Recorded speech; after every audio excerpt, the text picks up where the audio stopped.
Secretário de Estado de Juventude no Desporto, Abraão Saldanha, ao encontro com o Diretor-Geral da Educação, numa estrutura professores do município, com o processo de levantamento de recurso desportivo e a cada escola. Encontro entre Secretário de Estado de Juventude no Desporto, Abraão Saldanha, o Diretor-Geral de Educação, numa estrutura professores do município, halau e hadili quinta-feira semana né. Objetivo encontro nemos, atu prepara para este desporto escolar e hatinangidane. Diretor-Geral de Juventude no Desporto, David Tomás de Deus Hatedeng, encontro ne baseia ba mandato no Lei Educação no Desporto, nebe colhe conaba desenvolvimento desporto educacional no desporto escolar. Secretário de Estado de Juventude no Desporto, Abraão Saldanha explica com a importância reforça a base educação para emanar talento na educação do desporto. Sensibilização do desporto importante para a formação lavar sirene física, caráter na experiência desportivo. Agora dá incluir a reunião ainda ou se sensibiliza com o processo de levantamento de recursos desportivos.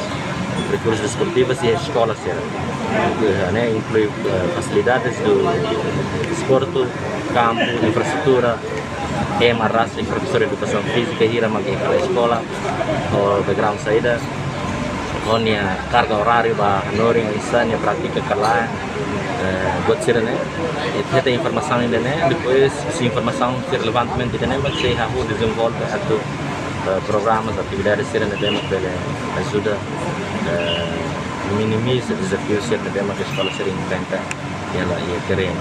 Na ida selo pada tina ainda nem estamos orçamento atau organiza jogos escolares.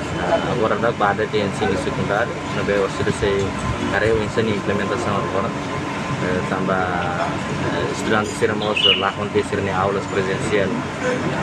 Tempo longo vida também pandemia agora será balão recupera fazer em aulas. Não muda o calendário do ensino. Banheira ser tempo esperado pela aproveita os jogos escolares pela ajuda ser. Reportagem Cidade Sombai Augusto Lourdes Televisão Timor Post.